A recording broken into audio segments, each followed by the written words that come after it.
வணக்கம். இன்றைய செய்திகளை விரிவாக பார்ப்பதற்கு முன்பாக முதலில் தலைப்புச் செய்திகள்.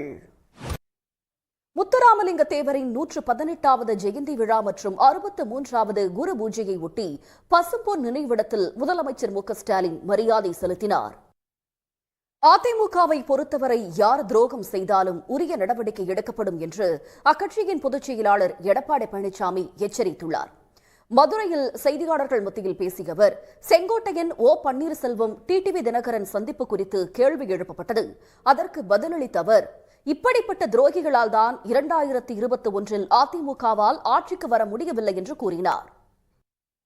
லண்டனில் படித்து வந்த நெல்லையைச் சேர்ந்த இளம்பெண் 18 வயது பூர்த்தியான மறுநாளே திட்டமிட்டு கோவைக்கு வரவழைக்கப்பட்டு திருமணம் செய்து கொண்டதாக பெண் வீட்டார் குற்றம் சாட்டியுள்ளனர். பிரபல கல்வி நிறுவன உரிமையாளர் மகள் திருமண விவகாரம் குறித்து விவரிக்கிறது இந்த தொகுப்பு.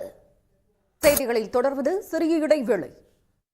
ஆந்திராவை தாக்கிய மோன்தா புயலால் 2 லட்சம் ஏக்கர் விளைநிலங்கள் சேதமடைந்திருப்பதாக அம்மாநில அரசு அறிவித்துள்ளது. நாகை மாவட்டம் வேதாரண்யம் அருகே கோடியக்கரை சரணாலயத்தில் வலசை வரும் வெளிநாட்டு பறவைகளின் சீசன் தொடங்கியிருப்பதால் பறவைகள் ஆர்வலர்களும் சுற்றுலா பயணிகளும் மகிழ்ச்சியடைந்திருக்கிறார்கள். இன்றைய செய்திகளில் தொடர்வது சிறிய இடைவேளை.